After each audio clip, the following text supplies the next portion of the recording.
I appreciate it. And let's just start with something kind of simple. What is the Navy's primary energy goal? Well, primary energy goal is that we, as a military and as a country, rely far too much on fossil fuels and far too much on foreign sources of oil. And in the end, that really degrades our national security.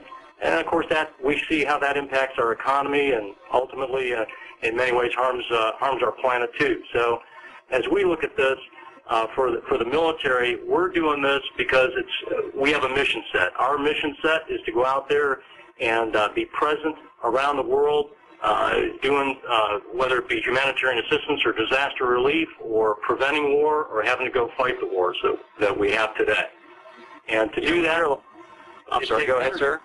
It takes energy to do that, Chris, and a lot of it, as you said in your opening remarks, it's we are the biggest consumer out there of it, and the Department of Defense is 93% of the overall U.S. government. U.S. government is 2% of the entire nation's use of petroleum, and the Navy's only a quarter of that, or a little bit over a quarter of that, but that still means 29 million barrels every year of oil. Now, so you hear a lot of people talk about energy and security. Some people may not be able to link those two things together and why they do coexist in the way that they do. Can you share more about what does energy have to do with the security? Sure. It's kind of twofold. For us in the military, it's security on the battlefield.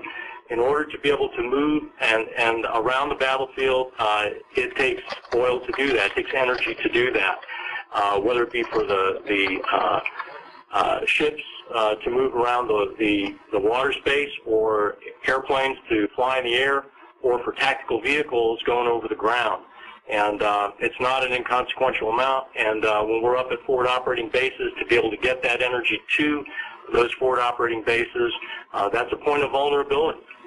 Even for the Navy, when we're steaming out there in the, whether it be in the Arabian Gulf or steaming out there in other seas around the world, there are vulnerability points when we have an oiler alongside us. And so if we can minimize some of that and be decreasing the amount of energy and fuel that we use, that actually returns combat capability to our warriors. And I'll use an example. Back in World War II, you remember Doolittle flew his raid against Japan. Well, what he did is he stripped down his B-25 bombers, and so that they were very light, so that they could fly further than anyone ever expected them to fly. Well, that was a form of being able to get security, if you will, security for accomplishing your mission on the battlefield. And that's kind of what we're in the business of doing today, is to figure out how to go further, longer, higher, more on a given gallon of fuel than we have in the past. And that gives us more capability, and that's security for the military. Now, there's a parallel security for all of us as Americans out there, and that security is if you're subject to just getting your energy from one place, one source of energy, one country or one series of countries that may not necessarily like us, well, that's not a good thing, because it's always good to have more than one source and more than one ability, one place to be able to get it. And that's a different kind of security, whether it be wind farms and wind towers these days, or solar collectors, or other types of liquid fuels, which we're working on too. Coming up on 9:16 here on the Chris Berg Show. Again, we're live at Shields on 45th Street, 17th Avenue, all day long. Come on down. We've got the Navy simulators here for you to enjoy. You're listening right now to Rear Admiral Phil Cullom. Again, he's the director of the Chief of Naval Operations Energy and Environmental Readiness Division. One of the things I know you're working on is some alternative fuels for ships and aircraft, and I saw yesterday a video about this thing called the Green Hornet. Can you tell us more about that aircraft, and as well as what's your strategy with alternative fuels? Sure. The Green Hornet is an F-18. F-18 Hornet. Now, we call it a Green Hornet because we were flying it on biofuel. The reality is that F-18 is just like any other F-18 out there. And what we did, though, is we engineered a special kind of fuel that comes from biofuel. It comes from a camelina plant. It could actually come from anything. There are companies out there working on all sorts of different feedstocks from things like camelina or algae or refuse products that people throw away, wood chips and other stuff from the lumber industry. All those things can be turned into a liquid fuel that looks, smells, and acts just like jet fuel. And so that's what we did. We flew it on Earth Day faster than the speed of sound. First time that anyone has ever flown a jet faster than the speed of sound on something other than petroleum. Dead dinosaur. Wow. Wow. That's amazing. You know, let me ask you this. Why are we the only country that does not have some sort of comprehensive energy plan? I don't know if this is your sweet spot, but can you just comment on that? Well, I don't know. I just do Navy plans. I really don't do the big picture stuff. That's for other people throughout the federal government to do. But I tell you, we're trying to do our part because it matters for our sailors and our Marines. And of course, the Navy is really the Department of Navy, and that represents both the Navy and the Marine Corps. As we know from things that happened just in the last few days, it's a dangerous world out there. And we have people whose lives are on the line every single day. So whatever we can do that makes them more combat capable, and that's some of what this energy stuff is. You know, maybe you can comment on this as well, sir. This is an amazing stat that I read last night. More than 3,000 U.S. soldiers or contractors have been killed or wounded in fuel convoys in Iraq and Afghanistan. 60% of all combat deaths in the two wars. That shocked me. Your thoughts, comments on that?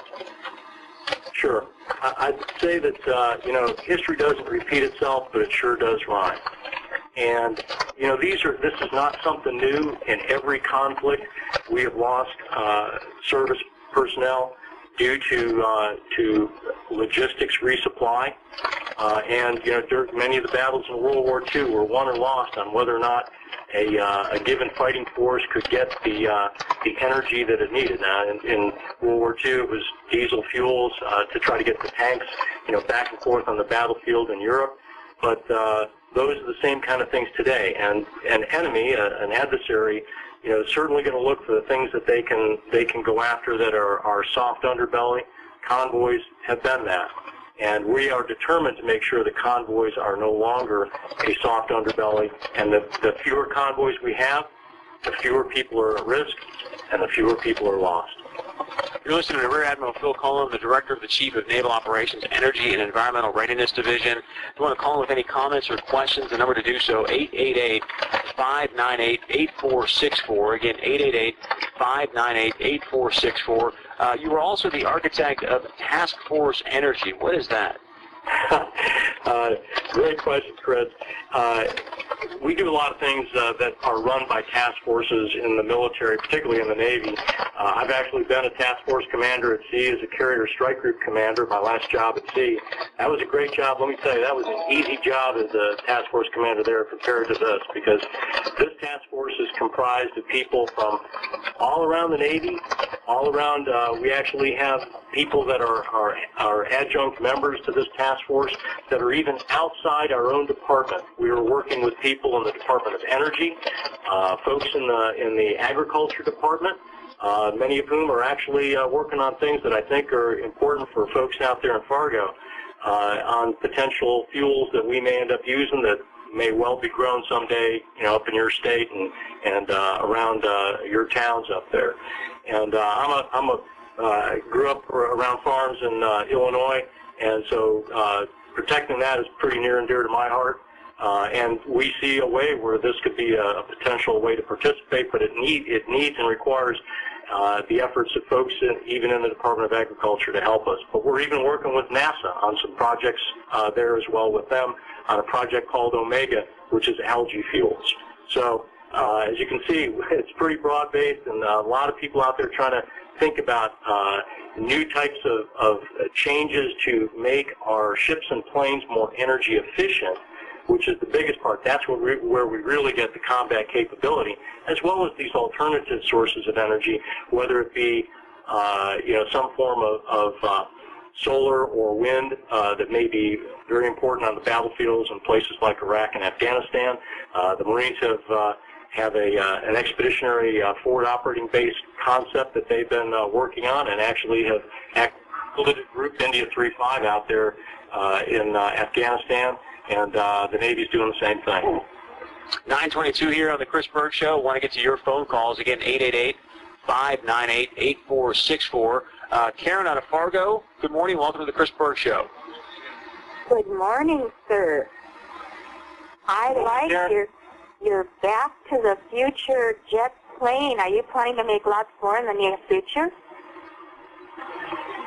Well, we are certainly where we're headed. The reason why we're doing the testing on this Green Hornet is that it's just one of a piece of many different types of aircraft and ships that we are certifying to be able to use these different kinds of alternative fuels. We've already flown a helicopter on it. We have a whole testing plan to finish up all of our planes by the end of this calendar year.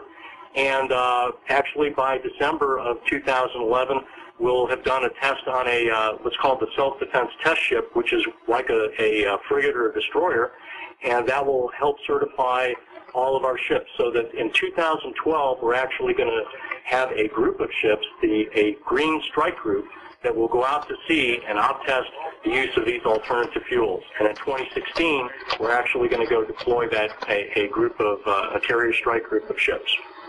Karen, thanks for the phone call. Sir, is that part of the Great Green Fleet that I read about? Yes, Chris, it is. It's part of the Great Green Fleet. The Great Green Fleet is the strike group that we will deploy in 2016.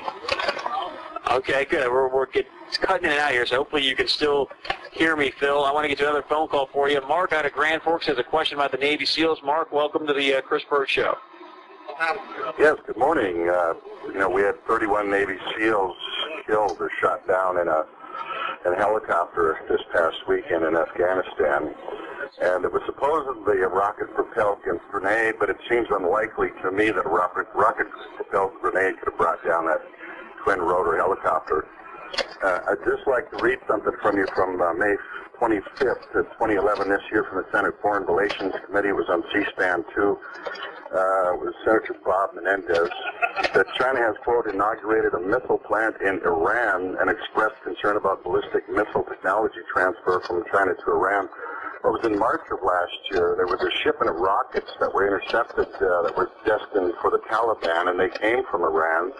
It looks like China is involved in supplying Iran with rocket material, and in that same Foreign Relations Committee, Senator Jim Webb said, Communist China is engaged in, quote, transshipments of weapon systems, nuclear technology, and material from North Korea, which of course is a state sponsor of terror, to Iran, another state sponsor of terror, Congo and Burma and Burundi.